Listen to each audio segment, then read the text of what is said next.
नमस्कार. मी डॉक्टर आरती दातार. आज रविवार 4 ऑगस्ट. आज दिव्याची आवस आहे. आषाढाचा अंतिम दिन हा दिनदीप अमावस्येचा. लक्ष लक्ष दीप नमुनी वाट चालूया आनंदी जीवनी.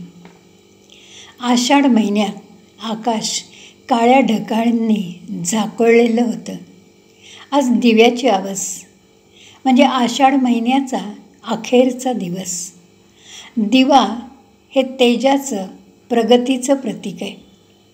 दिवा म्हणजे उजेड आणि उजेड म्हणजे सत्य.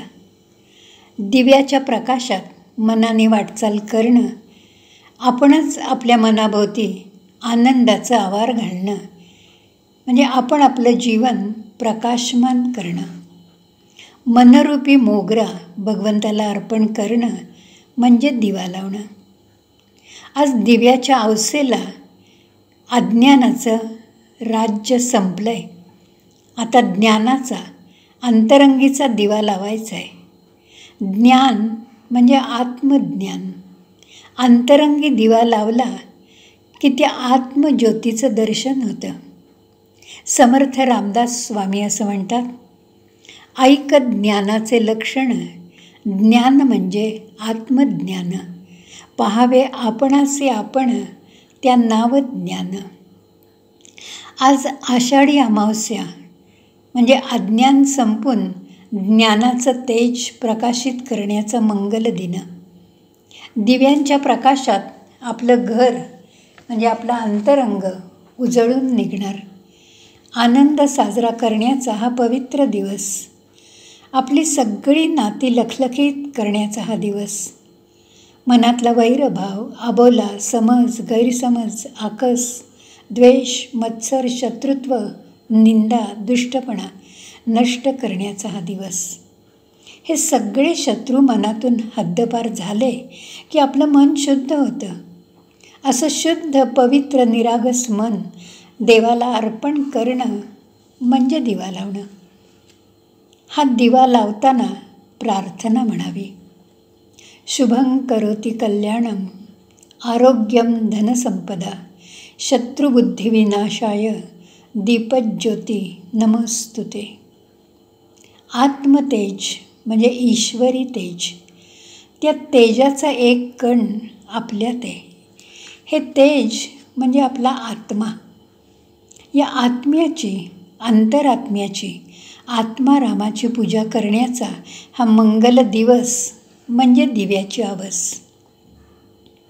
श्रावण महिना म्हणजे वर्षातल्या 12 महिन्यांचा मुकुटमणी. या महिन्यात निसर्ग सर्वांगाने नटतो. मुक्त हस्ताने सौंदर्याची उधळण करतो. श्रावण महिना म्हटलं की मराठी मनाला अगदी सहजपणे बालकवींच्या ओळींची आठवण होते. श्रावण मासी हर्ष मानसी हिरवळ दाटे चोहीकडे क्षणात येते सरसर शिरवे क्षणात फिरूनी ऊन पडे. श्रद्धेय पांडुरंग शास्त्री आठवले आपल्याला असं सांगतात की आपल्या सण आणि उत्सवात जीवन दर्शन असतं. श्रावण महिना म्हणजे सणांचा राजा. सण उत्सवांमागे असलेलं भावरहस्य आपल्यातल्या प्रत्येकाला खरं तर माहिती पाहिजे. अशा ज्ञानामुळे सण साजरे करण्यात आनंद आणि समाधान मिळतं. माणसाला जे जे उन्नत करतात ते खरे सण. उन्नती आपल्या विचारात, आपल्या जाणीवांच्यात, आपल्या ज्ञानात आहे. सण साजरे करण्याच्या पद्धतीत असंख्य विचार आहेत. त्यापैकी एक महत्त्वाचा विचार म्हणजे व्रतस्थ वृत्तीचं महत्त्व. संयम, शिस्त, नियमितपणा, सातत्य, प्रयत्न या गोष्टींना खूप महत्त्व आहे. मनाच्या संयम आणि विवेकासाठी पूर्वी नेम करण्याची पद्धत होती. काहीतरी व्रत स्वीकारायचं आणि व्रतस्थ वृत्तीने ते पार पाडायचं. मला आठवतं आहे 50 वर्षांपूर्वी मी श्रावण महिन्यात रोज देवापुढे रांगोळी काढून त्यात कुंकवाचं कमळ आणि हळदीचं स्वस्तिक काढण्याचा नेम केला होता. रोज नेम पूर्ण केल्याशिवाय पोटपूजा करायची नाही हे बंधन घेतलं होतं. पण या बंधनात खूप आनंद होता. या बंधनातच खरं तर माणसाचा विकास असतो. चैत्र महिन्यात महिनाभर घरापुढच्या अंगणात अंगण शेणाने सारवून चैत्रांगण काढलेलं मला आजही आठवतंय. अशा नेमातून खूप आनंद मिळतो आणि महत्त्वाची गोष्ट मनाला शिस्त लागते आणि नियोजन करण्याचा संस्कार मनावर होतो. आज आयुष्याच्या प्रसन्न, आनंदी, समाधानी, तृप्त सायंकाळी संध्या छाया सुखवित हृदया अशा मनस्थितीत मन ज्ञानदानाचा नेम करण्यात आनंद मानते. सणात दानाचं महत्त्व खूप आहे. आपली संस्कृती देण्याची आहे, घेण्याची नाही. यानुसार रोज पहाटेच्या प्रसन्न समयी श्रावण महिनाभर रोज एक विचार सांगायचा नेम केला आहे.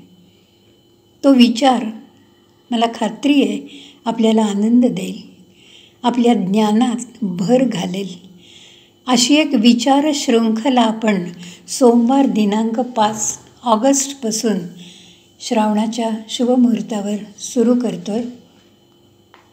आपल्याला श्रवणभक्तीचा आनंद मिळेल अशी आशा करते. उद्यापासनं विचार शृंखला ऐकूयात 5 ते 7 मिनिटात. धन्यवाद.